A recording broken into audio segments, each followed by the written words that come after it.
Yeah, my pleasure. Thanks for having me, Steve. All right, so an additional $630 million to bring the max total, and they say that's the max number, will be $700 million. As you covered the vote today, there were questions that were brought up. What did you think of the questions and the answers they received?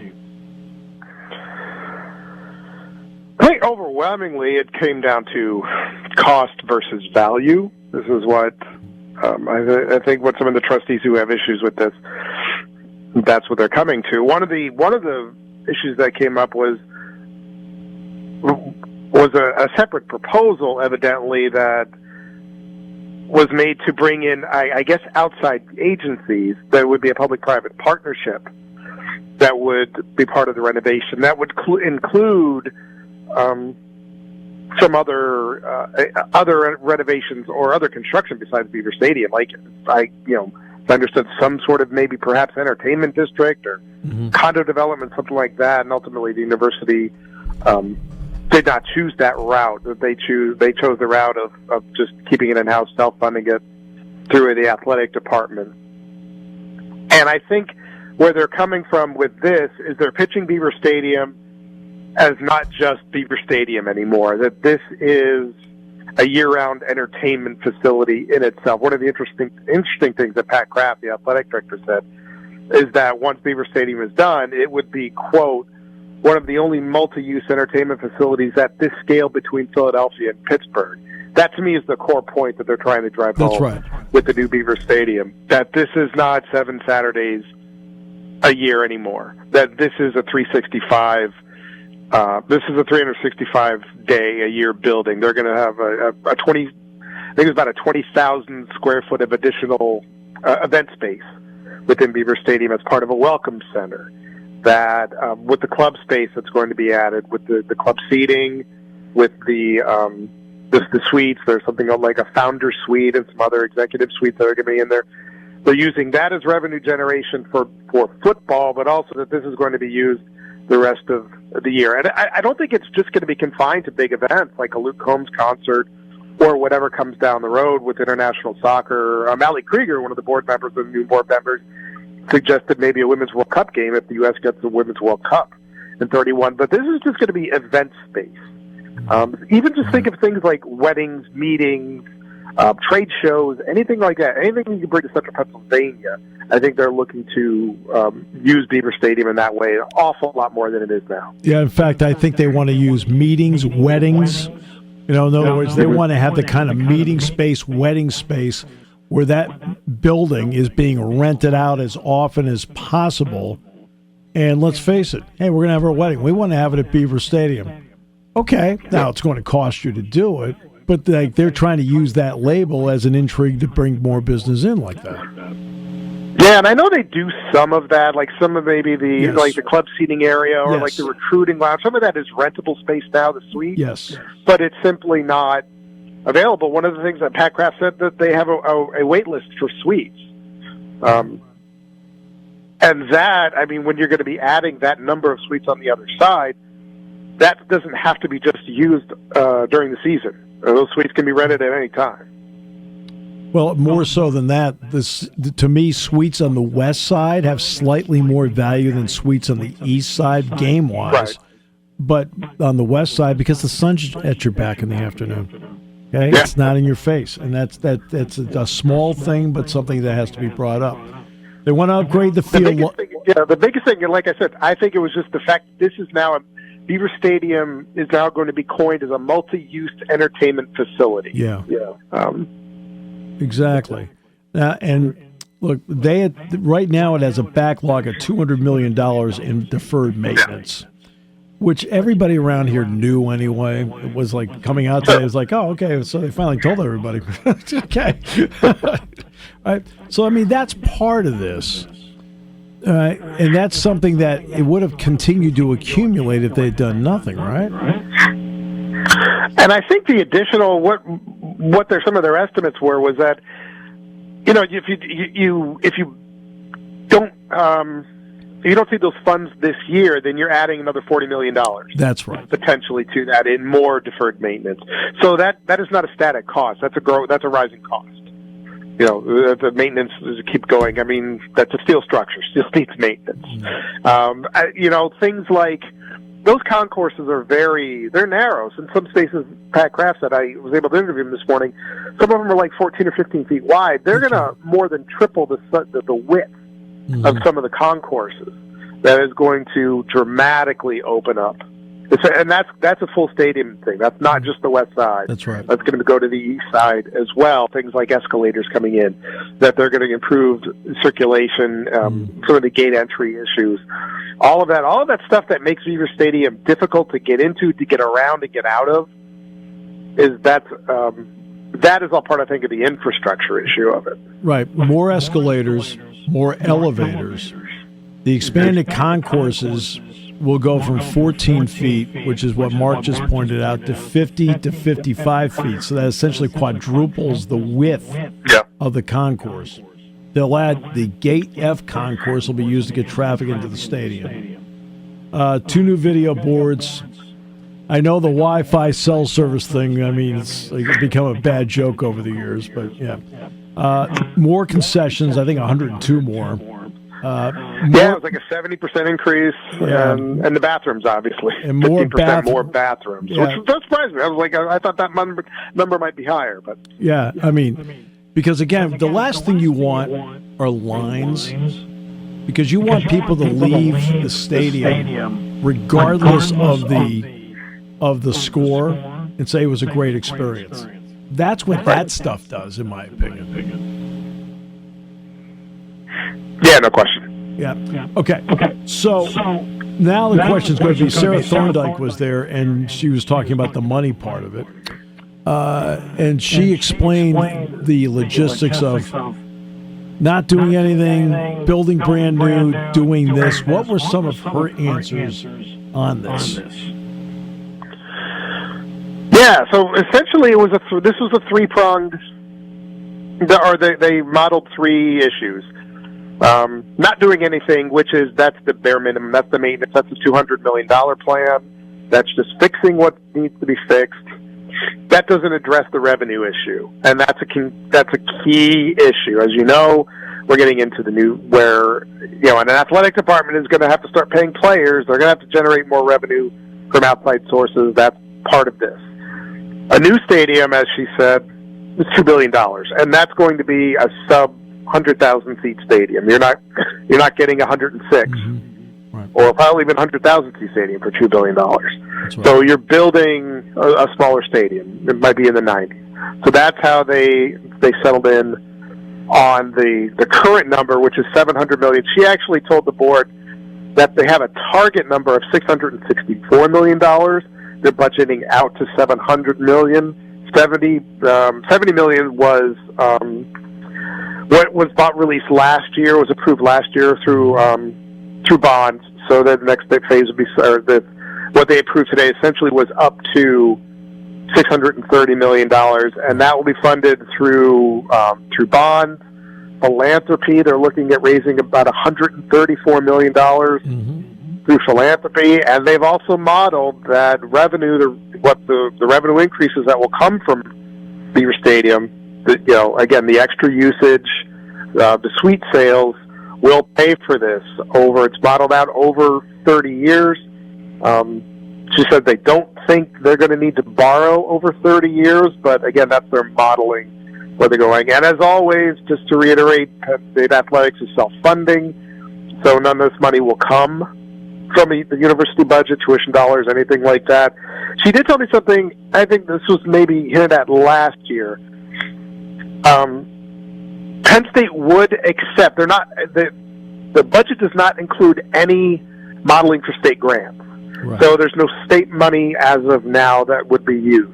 But if the state wants to offer something because of, the statewide usage of Beaver Stadium, they say that it's, that it is a facility that benefits the entire state.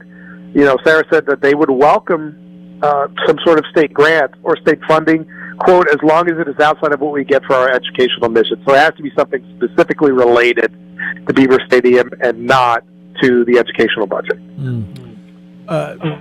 was it brought up that if they wait, because the original proposal on this was like 2017, right around there, the original proposal? Yeah, well, the athletics master plan it came out in 2017. Yeah. Beaver Stadium was part of that. And the bottom line is that the number on that was said to be approximately $400 million, if I recall correctly. Right? And I think that's right, yeah. And this is what happens, Mark, all the time with, for example, the Olympic Games. Why do the Olympic Games financially struggle? Because they'll put in the bids 7 to 8 years before they have the games, and they're trying to project out costs. And then when they build it, there are cost overruns because everything goes up exponentially. Was it brought up today, if you don't do it now, it's going to cost exponentially more if you wait 5 years? Many times. And even just with the smaller issues was regarding just maintenance. Specifically, one of the costs, they said the cost of waiting just on maintenance will be $40 million a year. And that doesn't even account for everything else. Now, you can model in, perhaps costs get lower as inflation rates go down or interest rates go down, that sort of thing. Yep. So that, it is fluid. But by waiting, you're just they're adding like 5 to 7%, with just maintenance costs, material, labor, construction, that sort of thing every year. So you keep doing this, you wait another 4 years, it's another $100 million, so even more. This will be done in phases. At 24, you'll see what you see now is what you're going to get. You will see a new football field because right now it's all dirt. They tore it out last week. But it'll stay the same. But starting in January, there'll be changes and done in phases. Did they discuss what that means to capacity and movement of fans while they're doing this in 25 and 26? The biggest thing to me, Steve, is this is going to be our last year in the press box, as I understand it, correct? Yes, it is. That with the phasing out, that the press box is going to be one of the first things starting in 25. That's going to go along with that, the top half of that west side of the stadium. That's all coming out. And as Pat Kraft called these, they're building a superstructure in that place. So there's going to be some temporary bleachers installed. I think they want to minimize that. I would assume, I think some of the numbers were maybe less than, it should be less than 1,000 people probably impacted. Okay. I don't know how much capacity is necessarily going to be impacted by that, but it will be. They're going to install temporary seating, some temporary bleachers in the place. But we're going somewhere else for 2 years. That certainly is what it sounds like. Yeah. Well, it's home sweet home. Yeah, exactly. But so that next 25 will be the upper half of the west side is going to be demolished, and then 26, the lower bowl seating is going to be replaced. That'll be replaced with club seating. And again, as Pat Kraft said, what they want that to have the minimum amount of impact. Yeah. In fact, you will see some temporary seats in there. Right. Yeah, because the club seating on the west side is what they do at Michigan State with their box, and that's how they do it. I know they only have one picture of it. All right, one rendering. What did you think of the one they put out? It looked very temporary to me. They looked like placeholder rendering. Yeah. I saw two. There was one on the website that they released, and the one in the package. Nice, I guess. I don't think that's what it's going to look like. It's much different than the brick facade that we saw 7 years ago. Yes, you do, and then the interesting thing, that the rendering is specifically of that west side, and that is where what they're calling the welcome center is going to be. So there's a lot of glass there. It looks fairly modern. That to me is not what we're going to get, as I understand it, or as I look at it. I think it's going to be something substantially different. But you do see there will be bleachers up, above. So it looks like you're going to get some height again. That the bleachers will top out over kind of the substructure of the stadium that kind of had a unique design. And I noticed they replaced a lot of that parking with trees. I'm going to say that probably will change too. Yeah, but part of that, to be honest with you, part of that is what you have to go by what the College Township Planning Commission allows you to do. And that's something like, hey, Penn State approved it. College Township, like all the islands with the trees and the lighting that you have on the west side now, that was all mandated by College Township years ago. Right, okay. Yeah, so there are certain things where, like, hey, why did they make that choice? They were told to make that choice. Like, why does the back? Remember the back of the scoreboard used to have the championships on it? Well, guess what? Yeah. It violates the sign ordinance. So they had to get rid of that too. So there's a lot. Okay, that I didn't know. So. Oh yeah. Yeah, I've been here a while. All right. Mark, College Township. Yeah, the township would be something to watch too. To whether what they approve or disapprove. Right. Yeah, in fact, at least regarding some of the specifics of this. For example, the practice bubble. They had to go to College Township about that because it's in College Township. Right. You probably haven't had a chance to do this yet. Any reaction from fans yet? Have you had a chance at all to gauge that, or is that too soon? Specifically on this, I think it's a little too soon.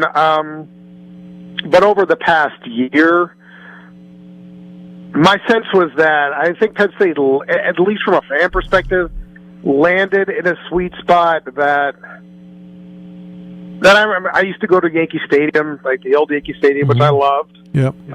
But man, it was so hard to get around. It just didn't. It did not have. It wasn't modern. And I think fans do believe in that this place, Beaver Stadium needs to be upgraded, updated, and modernized. So that part of it, I think, in a sense, that anybody wanted a new building, especially if it was going to cost that much, if it was going to lower capacity.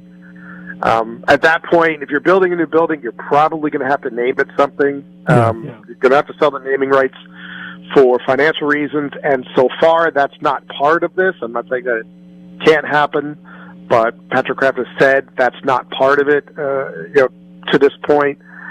So I think they've landed on the right place with this among fans. They're going to be, they're going to be inconvenienced, but I think at 27, they're going to get, if they get a better, if the product is what comes through, that it's just a better place to be for 3.5 hours on Saturday. Not only then, but it also is able to monetize itself in broader ways that can, that can help not just football. It's not going to be just a football thing, but it's going to be really important to football. But it's going to help monetize itself that it can benefit the rest of the athletic department. That's a huge thing that I don't know people really, if they necessarily understand that part of it. This building has got to generate some revenue, more revenue. Yeah, there are also 30,000 seats in there that were brought over from the west side that are now about 90 years old. You have other you have other parts that are 64 years old, and you have the upper deck in the north end zone, which is now 33 years old. South end's the baby part. 20. That's 23 years old. Hey, okay. Sometimes you gotta look at it and go, okay, it's time. Hey. Yeah, you got to unify that whole. Yeah, the whole space has to be unified in some way. Yeah, so. Exactly. Mark, always a pleasure. Great work on this, as you usually do. Thanks so much, Steve. Keep following along. This is not. This is only the beginning. It is only the beginning, and you'll be one of the ones we'll turn to for it too. Thanks so much, Mark. Thanks, Steve. Appreciate your time.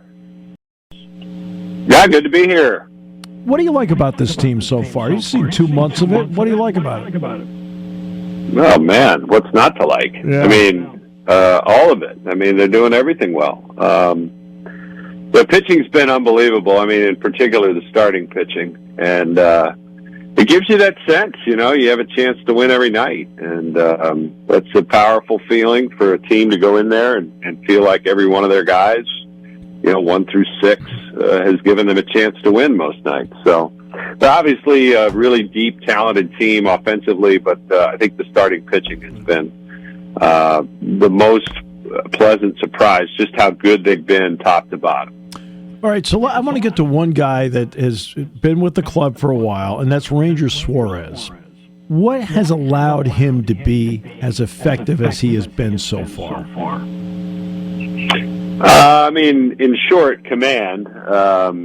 He knows how to pitch. He's always known how to pitch, but it's his ability to execute with command that this year he's taken that to a very different level. And I think it's one that, for whatever reason, he's been able to, sort of complete the package, if you will. I mean, he's always had good stuff. He's always had a great mental attitude and ability to handle moments and not get ahead of himself and not let one pitch affect the next. But I just think in general, it's the overall command. I mean, the way he's able to dominate the strike zone right now and put hitters, behind in the count right away. I just think it's right now he's obviously as good as we've ever seen him be. And the idea that there's, maybe more in the tank, for him is a pretty fascinating idea to think where he could end up this season. There's been a period of time they've had to navigate without Trey Turner and so forth. Some teams can't get over that. Some can. What's allowed the Phillies to get over that? What's Whit Merrifield meant, his versatility? Well, and Whit's struggled, obviously. I think the thing that's been more impressive, number one, you found a pretty easy fit there offensively to put JT in the number 2 spot. Yep. And he's caught fire at the right time, if you will. So I think that, and then from a defensive standpoint, the sort of offense you're going to get out of shortstop Edmundo Sosa, I think has been way more than anybody expected, to be quite honest, and has, they figured he's a guy who's going to go in there and certainly not embarrass you defensively. He's going to, hold up his end of the bargain and be just as good, if not better, than Trey in some respects defensively. But I think what he's done with the bat, with Trey out, has been pretty remarkable and somewhat overlooked, I think. This team is built around its stars, but it's depth that allows you to weather the storms through a 162 game season, and the Phillies' depth has really shown. Whether it's Sosa or Cody Clemens or somebody like that, it's been big. Well, you know what? We always talk about guys you acquire along the way, but Alec Bohm, 18 doubles, a triple, 5 home runs, 42 knocked in. Bryson Stott, 12 for 30. Couple doubles, triple, couple home runs, and 12 runs knocked in the last 10. Those are 2 homegrown guys, that they drafted in the first round. What have you seen from those 2, and what does it tell you about their eye for talent when it goes to the draft? Well, those are 2 guys they've needed out of the draft, no doubt, because they had a pretty good run there of no success really in the upper rounds of the draft. So the fact that those 2 guys are doing what they're doing now, I think that's certainly a feather in the cap for the organization. What they're doing is they're being aggressive in the strike zone. They're both guys that came with the reputation of understanding the strike zone, knowing what's a ball, knowing what's a strike, and I think they were maybe patient to a fault in some respects at times over previous seasons. Bohm had a little bit of a breakout last year with the RBIs, and Stott was a big jump forward. But I think we're seeing an even further evolution of those guys in that, it's like the other night. Stott, he's willing to let a 2-0 pitch go by that's in the zone, middle in, but he's not willing to let the 3-1 pitch in the same spot go by, and he hits the home run. And I think teams, for a while they knew that they could get ahead of him quickly. Now he can get a 2-strike hit, no doubt. But that's also something that kind of saps your power and your slugging percentage, because you're kind of on your heels a little bit, and you're just trying to put the ball in play sometimes, which he's very good at. But I do think we're seeing now the addition of a guy who is going to take his walks, but he's also going to be aggressive in the strike zone. Phillies are 34-14. They are 27-2 when they out-hit their opponents. Now, part of that goes back to what you said in the original answer. The pitching is doing the job and keeping the number of hits down. What have you seen offensively where they're just out-hitting people and creating chances? I mean, it's just deep. It's just a deep lineup. I mean, there's not many holes, and what you get with a deep lineup is that one guy has a bad night, but other guys are having a good night. It doesn't allow you any breaks as a pitcher to say, "Oh, well, this is the soft part of the lineup." Mm-hmm. You know, I'm gonna get through this. There's not a real soft part of this lineup. You know, there's definitely guys who have struggled and maybe could be better or whatever, but I think all in all, this is a club that 1 through 9 is going to give you an at bat, and that's hard on a pitcher. You know, that's tough on a pitcher to have to grind like that, and we've seen it over and over again where good pitchers that are hot, that are throwing the ball well, they come to face the Phillies, and they're, you know, at 85 pitches in 5 innings, you know, and they've had to really, really work for every single out. So I think that's what it really boils down to, is the depth 1 through 9. There's not an at bat for a pitcher to take off. Scott, how have you felt about the bullpen part, both setup and the ability to get out of the game? That's been good. I mean, you know, they haven't had to be overworked. You know, really since the very beginning of the season, they've been used moderately. Rob Thompson has enough arms that he feels are leverage arms with big stuff that can, you know, get big outs late in a game.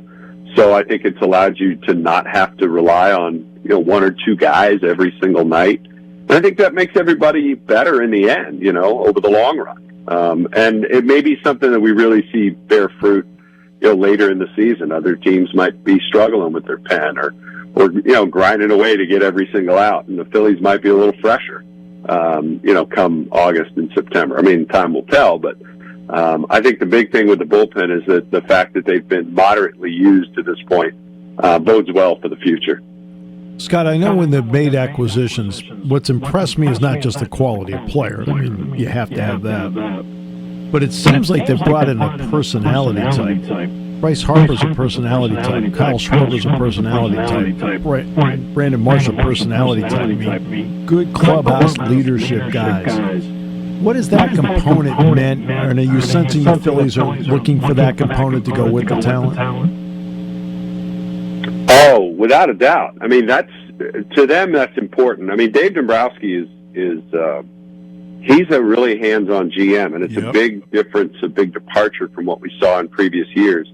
But he's with the club every day. You know, he wanders through the clubhouse. He wanders through batting practice. He knows how these guys interact and what leadership means for a club, and you know, what pulling on the same end of the rope means for the club, and what doing the things the right way means.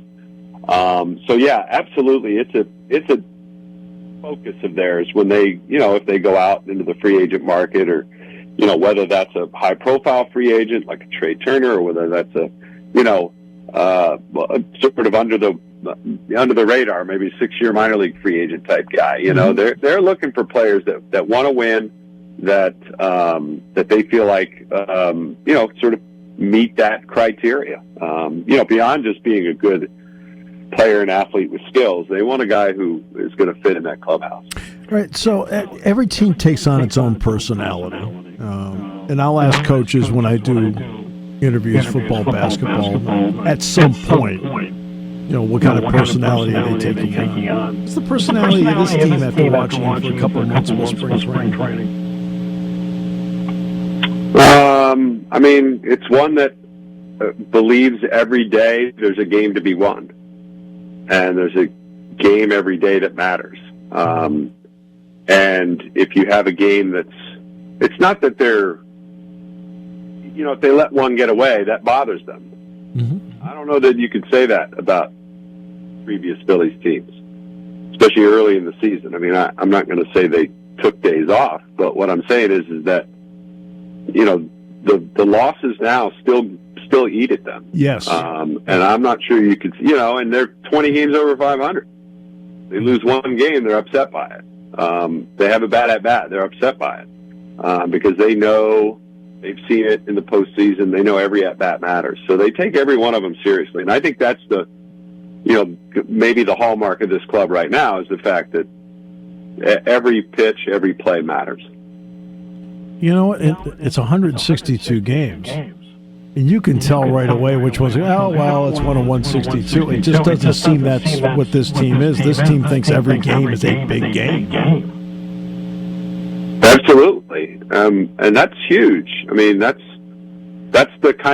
mindset that, comes from, years of working together and these guys understanding one another and knowing what each other is about. But you're right. It's a mindset that really matters. And again, every game they win now is one less they got to win later. That's exactly right. They all count the same in the end. They're all one win or they're all one loss. So I do think there's a sense that that they understand that the more games they win now, the better off they're going to be later on. And so, yeah, every one of them matters. I know they all matter to you, too. Scott, thanks so much. Really appreciate the time you gave us today, especially on a game day with the defending world champions in town. My pleasure. Always great to chat with you.